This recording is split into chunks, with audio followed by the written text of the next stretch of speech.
Detik itu, tak seorang pun bisa menolaknya. Ketika batas dunia dan akhirat memudar, saat malaikat maut datang menjemput, sebuah momen yang pasti akan kita hadapi, di mana dentuman jantung berhenti dan nafas terakhir dihembuskan. Al-Quran mengingatkan kita, katakanlah, malaikat maut yang diserahi untuk mencabut nyawamu akan mematikan kamu. Dalam sekejap, transisi terjadi.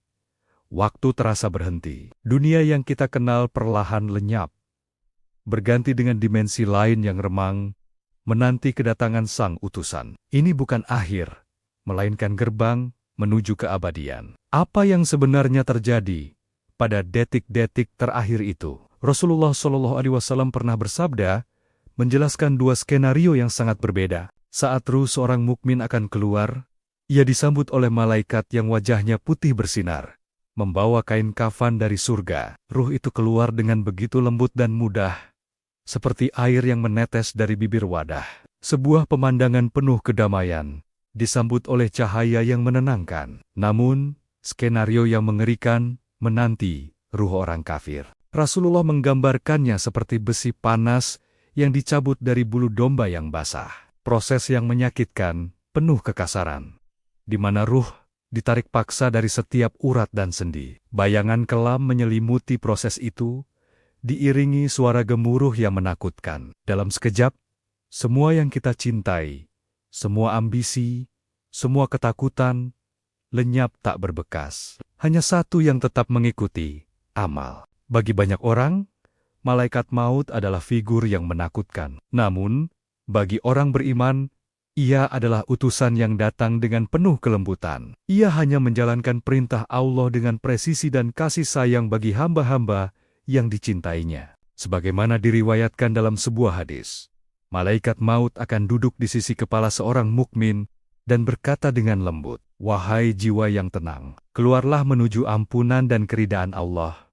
Ruh itu pun keluar dengan senyum lega, terangkat ke langit, disambut oleh cahaya dan melodi surgawi yang menenteramkan. Akan tetapi, bagi yang ingkar, wajah malaikat maut akan tampak murka. Kedatangannya seolah membuat seluruh alam semesta ikut marah.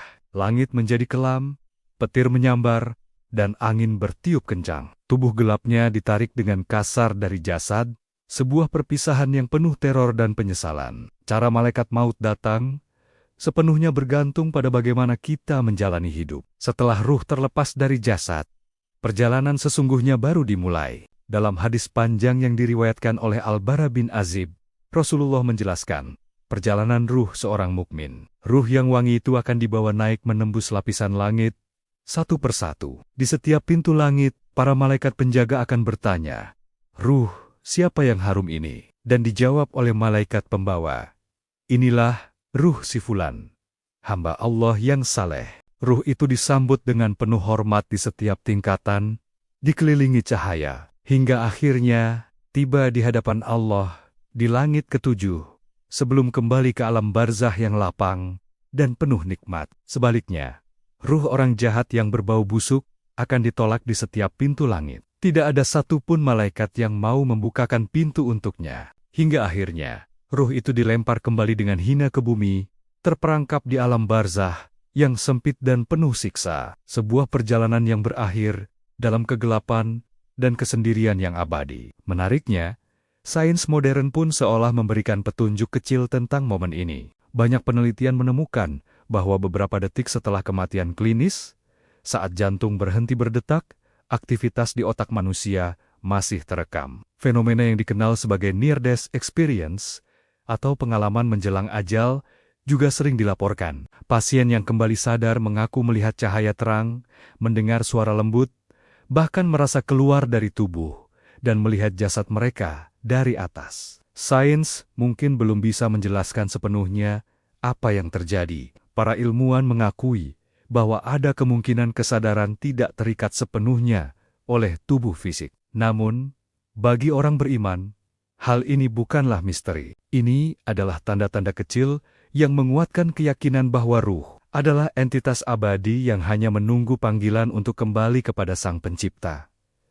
Kematian bukanlah akhir. Ia adalah awal dari perjalanan panjang menuju pertemuan dengan Sang Pencipta. Malaikat maut hanyalah utusan, seorang kurir yang menjemput kita untuk pulang. Dan cara dia datang padamu, lembut atau kasar, penuh cahaya atau kegelapan, bergantung sepenuhnya pada bagaimana kau hidup hari ini. Karena pada akhirnya, kita semua akan mendengar panggilan itu, wahai jiwa yang tenang, kembalilah kepada Tuhanmu dengan hati yang ridho dan diridho. Terima kasih telah menemani perjalanan refleksi ini. Jangan lupa subscribe dan nyalakan lonceng, karena perjalanan menuju akhir masih panjang. Sampai jumpa di episode berikutnya.